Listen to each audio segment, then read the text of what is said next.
Konflik antar warga di Jalan Dahlia 3 Kapuk Cengkareng, Jakarta Barat pada Sabtu 7 Februari 2026 berbuntut panjang. Seorang pria bernama Darwin, 32 tahun yang sebelumnya melaporkan penganiayaan oleh tetangganya, kini justru dilaporkan balik oleh pihak terduga pelaku. Peristiwa bermula dari teguran Darwin terhadap kebiasaan tetangganya yang sering bermain drum hingga mengganggu ketenangan.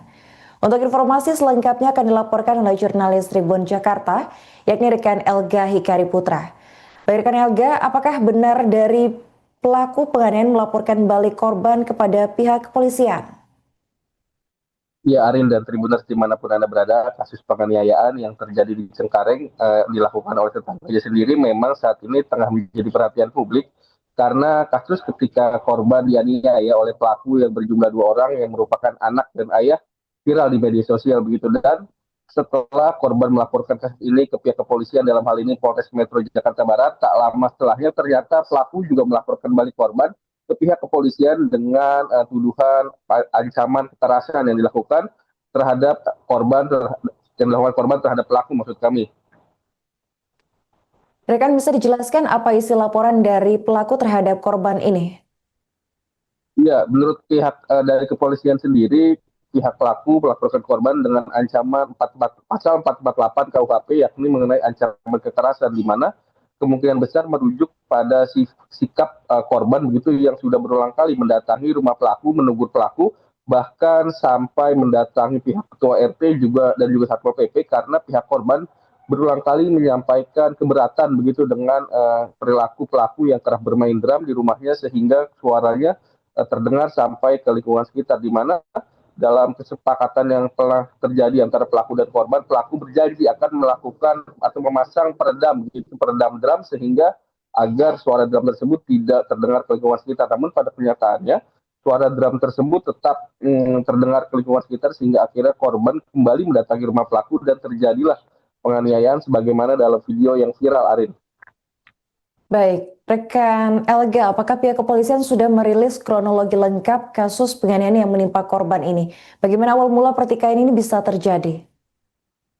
Ya, sampai saat ini pihak kepolisian belum menjelaskan secara gamblang mengenai kronologi dari kasus penganiayaan yang terjadi di Cengkareng. Namun pihak kepolisian mengatakan pihaknya memang menerima 2 laporan baik yang dilayangkan oleh korban maupun pelaku, karena itu merupakan hak dari setiap warga negara untuk melakukan pelaporan kepada pihak kepolisian, dan tentunya pihak kepolisian memiliki pertimbangan tersendiri untuk nantinya menindaklanjuti laporan baik yang dilakukan oleh korban maupun pelaku. Dan untuk korban, selain dia dilaporkan oleh pelaku, ia juga disomasi begitu oleh salah satu pengacara karena tidak terima namanya terseret dalam kasus penganiayaan tersebut, di mana hal itu bermula dari adanya plang nama kantor pengacara begitu yang terdapat di rumah pelaku, dan banyak netizen yang mengaitkan bahwa plang nama tersebut adalah nama pelaku. Namun pihak pengacara bernama Pedro Siagian telah memberikan klarifikasi bahwa ia tidak ada hubungannya dengan kasus penganiayaan tersebut. Adapun plang nama tersebut dipasang di rumah pelaku karena bagian dari promosi, mengingat hubungan pengacara ini dengan pelaku adalah kerabat jauh begitu yang merupakan satu marga, dan itulah pihak pengacara telah mensomasi korban untuk meluruskan informasi yang beredar di masyarakat bahwa pengacara ini tidak ada kaitannya dengan kasus penganiayaan yang diawali ataupun disebabkan karena teguran yang dilakukan oleh korban terhadap pelaku terkait suara drum yang sampai terdengar ke lingkungan sekitar. Oke, baik, berdasarkan informasi yang diterima, selain mengalami luka lebam pasca dianiaya, korban juga sempat mendapatkan ancaman pembunuhan dari pelaku. Apakah ini benar, rekan Elga? Ya, ancaman pembunuhan memang sempat dilontarkan pelaku ketika menganiaya korban sebagaimana yang terlihat dalam video yang viral, di mana pelaku selain menganiaya juga mengeluarkan berbagai kata kasar terhadap korban dan juga istrinya. Hal itulah yang juga turut dicantumkan begitu dalam laporan korban ke kepolisian, selain juga menyertakan bukti visum sejumlah luka lebam yang dialami oleh korban akibat penganiayaan tersebut, Aril. Oke, baik, terima kasih rekan Elga atas laporannya dan selamat melanjutkan tugas kembali.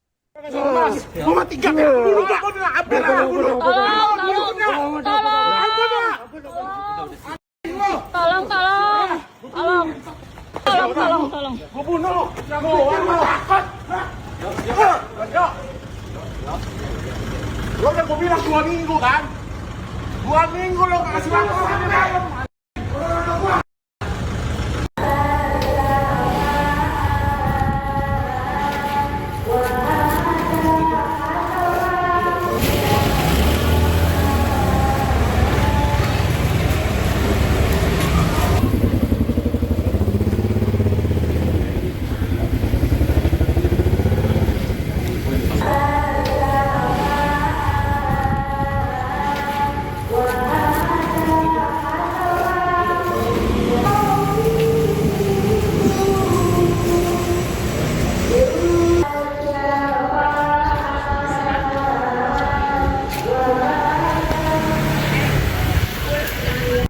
Pukul muka saya 2 sampai 3 kali. Udah gitu udah didorong sama bapaknya sampai dia jatuh, dia muter ke belakang.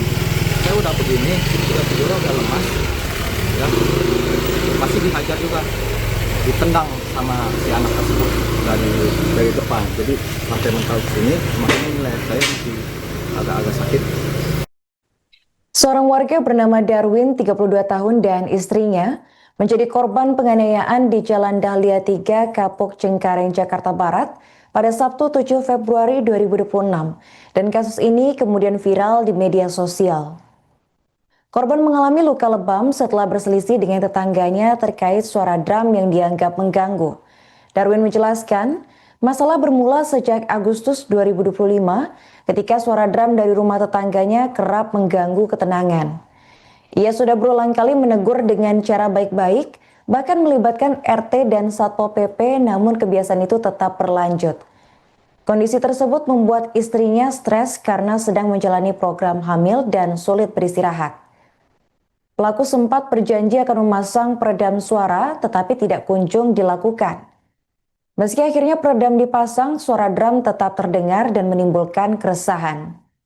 Keributan memuncak pada Sabtu siang sekitar pukul 14 waktu Indonesia Barat ketika anak pelaku kembali bermain drum. Istri Darwin mendatangi rumah tetangga untuk menegur, namun terjadi adu mulut. Darwin yang pulang dari tempat kerja melihat istrinya dicaci maki lalu ikut menegur. Dan situasi pun semakin memanas ketika ayah pelaku datang dengan mobil lalu menyerempet istri korban hingga terjatuh di jalan.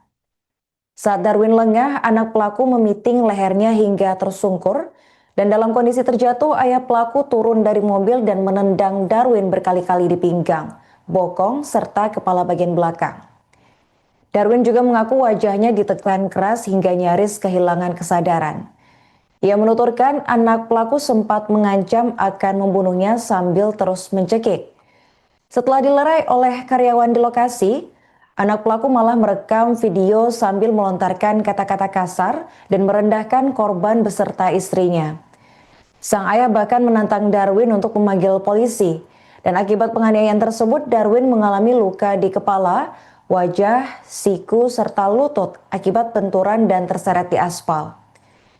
Ia dilaporkan sudah menjalani visum dan melaporkan kejadian ke Polres Metro Jakarta Barat. Kasih Humas Polres Metro Jakarta Barat, AKP Wisnu Wirawan, membenarkan laporan Darwin di Mapolres Metro Jakarta pada Senin 9 Februari. Namun polisi belum bisa memastikan identitas pelaku yang diduga korban kebal akan hukum. Hingga kini penyelidikan masih berlangsung untuk mengungkap kronologi lengkap dan memastikan unsur pidana dalam kasus tersebut. Ini bisa ceritakan kronologis awal perselisihan dengan tetangga sebelah itu awalnya gimana sih? Sebenarnya sih simple ya. Ini masalah cuman dia berisik main drum. Itu sudah ditegur beberapa kali baik-baik lewat RT sudah sampai Satpol PP datang, tetap dia masih main beberapa kali, 4 kali. Mungkin karena kita udah emosi berbulan-bulan sampai 4 bulan. Nah, jadi saya kan lagi program hamil, dia stres berat, dia jadi langsung dia lempar-lempar barang, udah sampai pukul pintu, udah sampai berdarah. Langsung saya dari tempat kerja ke lokasi untuk menegur karena udah emosi, marah, jadi saya marah-marah ke dia gitu. Udah udah setelah itu dia nggak main.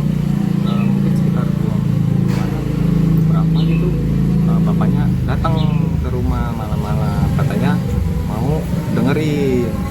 Saya bilang ya udah langsung aja dengerin gitu. Nah udah gitu dia bilang nggak mau, maunya besok. Nah ya udah besokannya saya ke tempatnya tapi jam 6 karena kan saya kerja. Udah saya kerja di situ, ternyata orangnya nggak ada. Ya udah saya ada ketemu karyawannya. Nah saya bilang ya udah kalau nggak ada nggak bisa, malam aja, saya ada di malam, adanya bisa malam aja ke rumah langsung gitu kan. Nah terus ya udah, saya berunding sama istri. Saya pikir-pikir kan yang bermasalah dia, harusnya dia yang nyamperin kita dengan baik-baik, minta maaf, terus mau coba dengerin itu kan. Ternyata setelah 2 minggu itu dia nggak pernah datang. Nah jadi keesokan harinya setelah 2 minggu itu si anak main dengan sengaja jam 2. Nah istri saya langsung samperin, ada cekcok. Saya kan dari tempat kerja langsung menuju ke lokasi. Nah di situ udah panas lah ya, dengan kata-kata gitu kan. Saya melihat istri saya dicaci maki, saya langsung marah dong sama dia. Nah marah, saya bilang sekarang maunya apa gitu, sampai saya maju. Nah dia maju sampai nempel. Nah maksudnya saya dorong biar jangan deket-deket. Udah pas dorong, dia datang dari samping, istri saya di belakang saya, dari samping pakai mobil bapaknya, tabrak istri saya sampai jatuh, saya sampai mundur gitu. Nah udah pas mundur, anaknya langsung buru-buru ngambil leher saya, dipiting sampai jatuh, terseret-seret sampai kencang sekali. Nah di situ bapaknya langsung turun dari mobil, langsung menendang pinggang dan bokong berkali-kali sama kepala bagian belakang. Nah setelah itu anaknya sambil meeting sambil ngomong, gue bunuh lu, minta maaf gak lu, gue bunuh lu, ampun gak lu gitu. Nah, saya udah gini, saya udah tap, saya udah bilang ampun gitu kan, tapi dia masih tambah kenceng. Udah gitu ditambah si ayah pelaku itu langsung gini muka saya, sampai mulut saya juga, sampai saya mau black out gitu. Nah udah itu dilepas sama bapaknya, dilerai, udah dilerai, anaknya masih pukul muka saya 2-3 kali. Udah gitu udah didorong sama bapaknya sampai dia jatuh, dia muter ke belakang. Saya udah begini, udah lemas ya, masih dihajar juga, ditendang sama si anak tersebut dari depan. Jadi sampai mental ke sini, makanya leher saya masih agak-agak sakit. Nah udah gitu barulah istri saya dekat ke saya, mungkin buat melindungi. Nah udah gitu sambil istri saya bawa pos saya ya untuk pulang. Sebelum itu si anak ada ngomong sambil merekam dia. Kita berdua, saya lagi tiduran, istri saya lagi lindungin saya, dia rekam, mana lu, sini lu anjing, lu mau jadi anjing gua, sini lu anjing gua. Ini istrinya juga mau jadi anjing gua, sini lu mau sekalian gua kencingin. Dia bilangnya seperti itu, sangat tidak seperti manusia gitu lah. Dia langsung saya berdiri sambil jalan, si bapak ngomong, panggil jenderal gitu, kayak seperti menantang, kayak dia kebal hukum gitu. Nah udah sambil saya jalan pulang, dia masih sambil caci maki kita berdua dengan kata-kata kasar. Udah saya memutuskan untuk masuk ke dalam. Dan akhirnya langsung lapor atau gimana? Saya langsung lapor visum, untuk visum gitu. Ke mana itu bang lapornya kemarin awal? Ke Polres Jakarta Barat. Polres Jakarta Barat di bawah itu. Di flyover ya, di Persing. Bang, jadi dipersingkat aja apa yang diperlakukan seperti apa bang? Selain ditabrak dan dipukul apa aja bang? Paling kata-kata kasar ya, kita juga ada kata-kata kasar. Bang, itu lukanya apa aja jadi bang? Yang abang alami? Luka di mana aja bang? Bagian Lukanya mana? dari atas mungkin kepala, karena di kepala belakang karena ditendang. Ini ada baru tahu nih, mungkin harus ditonjok. Mata juga ada, ini mungkin ada bekas. Iya. Nah, terus di bagian ini siku kena aspal, ya ini juga kena aspal, terseret. Nah, terus habis itu pinggang ditendang dan bokong juga ditendang. Download Tribun X sekarang, menghadirkan lokal menjadi Indonesia.